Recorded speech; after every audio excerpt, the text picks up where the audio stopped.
कि शुगर क्यों होती है।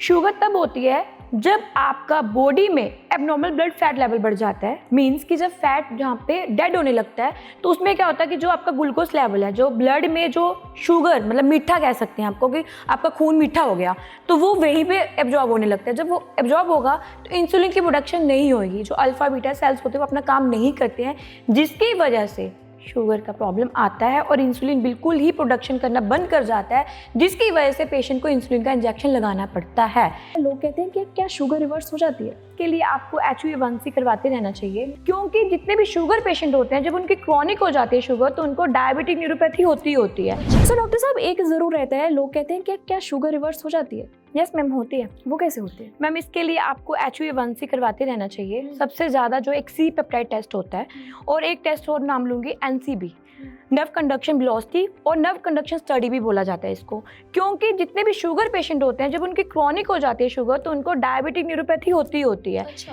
तो उसी नर्व कंडक्शन स्टडी से ही उन लोगों को पता चलेगा कि उसका वॉल्यूम कितना है, उसकी वेलोसिटी कितनी है, कहीं वो डायबिटिक न्यूरोपैथी की ओर तो नहीं जा रहे। फिर उनको नर्व्स के ऊपर काम करना है, उनको नर्व फाइबर्स के ऊपर काम करना है, उनको बैलेंस डाइट के ऊपर काम करना है, उनको अपनी फिजिकल एक्सरसाइज के ऊपर काम करना है। तो ये टेस्ट बहुत ज़रूरी है, ये इन्वेस्टिगेशन बहुत ज़रूरी है एक शुगर पेशेंट के लिए।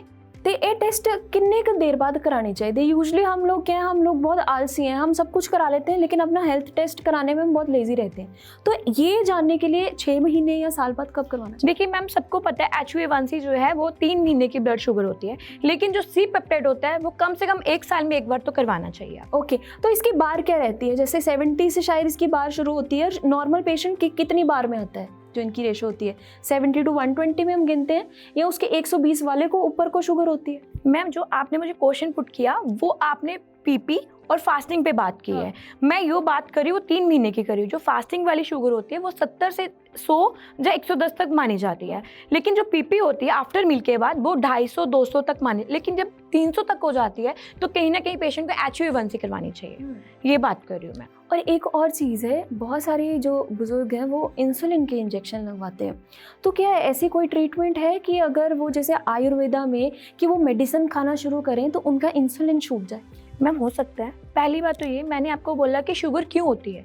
शुगर तब होती है जब आपका बॉडी में एबनॉर्मल ब्लड फैट लेवल बढ़ जाता है। मीन्स कि जब फैट जहाँ पे डेड होने लगता है तो उसमें क्या होता है कि जो आपका ग्लूकोज लेवल है, जो ब्लड में जो शुगर मतलब मीठा कह सकते हैं आपको कि आपका खून मीठा हो गया, तो वो वहीं पे एब्जॉर्ब होने लगता है। जब वो एब्जॉर्ब होगा तो इंसुलिन की प्रोडक्शन नहीं होगी, जो अल्फा बीटा सेल्स होते हैं वो अपना काम नहीं करते हैं, जिसकी वजह से शुगर का प्रॉब्लम आता है और इंसुलिन बिल्कुल ही प्रोडक्शन करना बंद कर जाता है, जिसकी वजह से पेशेंट को इंसुलिन का इंजेक्शन लगाना पड़ता है। लेकिन वो छूट सकता है, सबसे पहले उसको डिटॉक्स करना जरूरी है।